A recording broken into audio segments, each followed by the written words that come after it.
Zonja Arbana, a ekzistojnë mekanizma të mjaftueshëm mbrojtjeje, mbështetjeje, strehim, asistencë ligjore, psikologjike për këto vajzat huaja?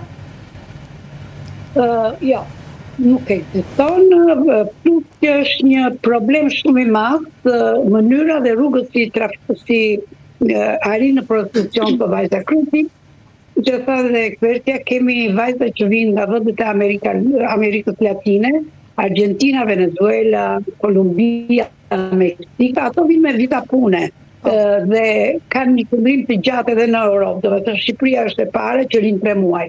Ato mund të jenë dy grupime, një grupim që e din shumë mirë që visa e punës është në thojza, sepse ato do bëjnë gjë tjetër dhe me punë kuptohet edhe prostitucioni. Nga ana tjetër është një grupim vajzash, sepse ne flasim konkretisht, kemi ndjekur 2 raste në Kosovë dhe në prokurorinë e Kosovës, kemi pasur 2 raste. Ato kanë ardhur thjesht me vizë pune dhe pastaj kanë rënë në këtë grup si vajza të trafikuara.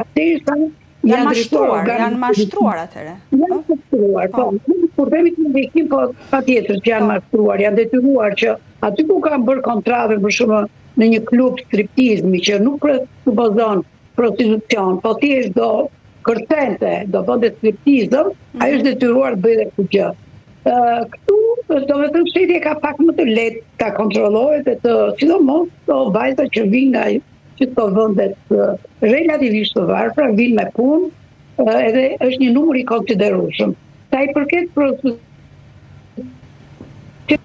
që është shumë i rëndësishëm tani dhe problematik, unë them që shteti nuk ka pastruar mekanizme dhe është shumë i prapambetur në thojza në kontekstin e krimit kibernetik. Nuk arrin dot.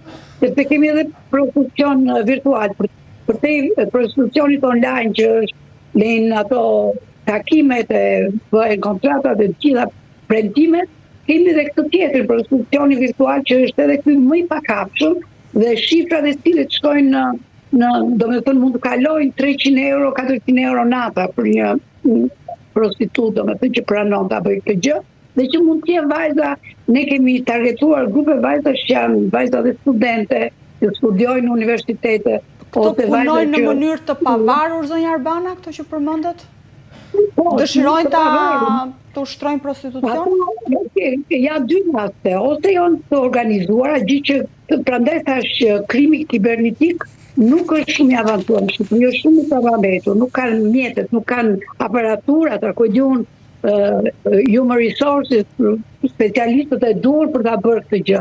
Sepse ke edhe individ që punojnë në prostitucionin virtual online, por ke edhe grupime. Dhe këto janë gjithmonë më të rrezikshme kur janë të organizuara dhe të grupuara. Ne që jemi në një fazë shumë të re këtë dekadë të 5 vjeçar të prostitucionit. Prandaj unë e thash që kodi penal ka lënë të hapësira që do të diskutojnë ndoshta shumë vonë, pas 3 vjetësh, 5 vjetësh, për të pak të fenomen që a ka ardhur koha ta dekriminalizosh, ta legalizosh, apo ta rëndosh më tepër në kontekstin